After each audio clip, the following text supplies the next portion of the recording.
Hello friends, मैं doctor Ketan Shah Ahmedabad Gujarat से। इस वीडियो में मैं बात करूंगा दो पाइल्स के केसेस मैंने इग्नेशिया मेडिसिन से ट्रीट किए हैं। वो दो केसेस और कौन सी पोटेंसी मैंने दिया, किस तरह से दिया, वो सारी बातें इस वीडियो में बताऊंगा। यूजुअली पाइल्स के केसेस में मैं जो मेडिसिन यूज करता हूँ, अगर पेशेंट बोलता है कि मुझे चुभन हो रही है, कुछ नीडल जैसा प्रिक हो रहा है, वैसे केसेस में, और साथ में बैकएक हो तो वैसे केसेस में मैं एस्क्यूलस यूज करता हूँ। अगर पेशेंट बोले कि स्टूल करने के बाद बहुत सारी जलन होती है तो मैं रटानिया यूज करता हूँ। कई बार फीमेल पेशेंट को डिलीवरी या प्रेगनेंसी के बाद कॉन्स्टिपेशन रहता है और उसकी वजह से अगर पाइल्स का प्रॉब्लम हो तो मैं कोलेंसोनिया यूज करता हूँ।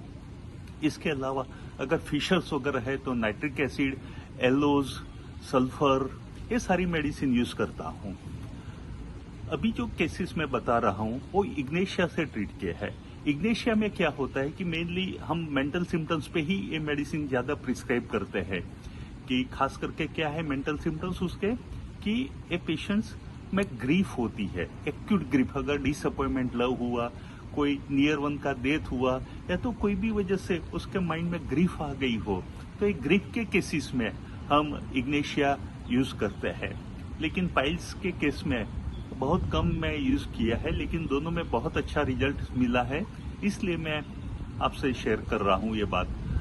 इग्नेशिया पेशेंट काफी ओवर सेंसिटिव होता है मेंटली एंड आप बोलोगे तो पेन के प्रति भी। एक पेशेंट जो है, पहला पेशेंट, वो मेरा फ्रेंड ही है। उसको मेरा फोन आया कि यार बहुत पाइल्स में पेन हो रहा है, चुभन हो रही है और मैंने बहुत सारी दवाइयां ली लेकिन फर्क नहीं पड़ रहा है, अब तू कुछ मुझे सजेस्ट कर।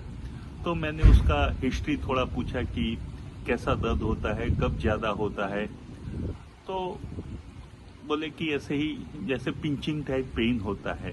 फिर मैंने उसको पूछा कि स्टूल कितनी बार जाता है, तो बोले कि एक ही बार स्टूल जाता हूँ। और मैंने बोला कैसा स्टूल होता है, तो बोले कि स्टूल नॉर्मल ही होता है, सॉफ्ट स्टूल होता है। तो यूजुअली क्या होता है पाइल्स के केसेस में कॉन्स्टिपेशन रहता है, हार्ड स्टूल होता है, लेकिन और उसकी वजह से पाइल्स में पेन होता है। लेकिन ये केस में क्या है, सॉफ्ट स्टूल होने के बावजूद भी पाइल्स में पेन हुआ। तो एक केस में मैंने इग्नेशिया 200 सजेस्ट किया। उसको बोला कि आप 100 ml जितना पानी लो और उसमें 10 गोली इग्नेशिया 200 की घोल दो और हर 2 घंटे पे एक एक चम्मच लेते रहो। दूसरे केस में क्या था कि ये पेशेंट मेरा पुराना पेशेंट था, उसको मैंने बहुत सारी पाइल्स के लिए मेडिसिन दिया। और क्या होता था कि जब भी पाइल्स की दवाई देता था थोड़ा ठीक होता था और फिर से उसका प्रॉब्लम वापस चला आता था।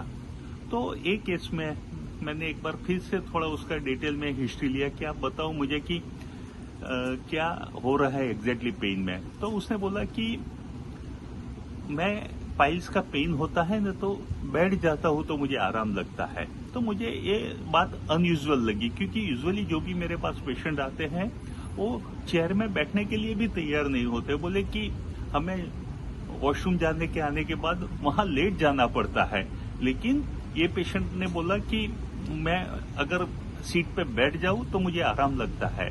तो ये भी एक कॉन्ट्राइंडिक्टरी सिम्टम्स है। यूजुअली सभी लोगों को ऐसा नहीं होता है, लेकिन ये पेशेंट को ऐसा हुआ कि बैठने से आराम लगता है।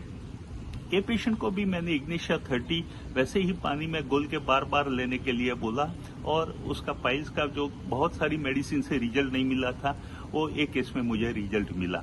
तो पाइल्स में इग्नेशिया में कॉन्स्टिपेशन भी है, डायरिया भी है। कॉन्स्टिपेशन क्यों है कि अगर ठंडा कुछ ले लिया या तो ट्रैवलिंग किया तो कॉन्स्टिपेशन होता है।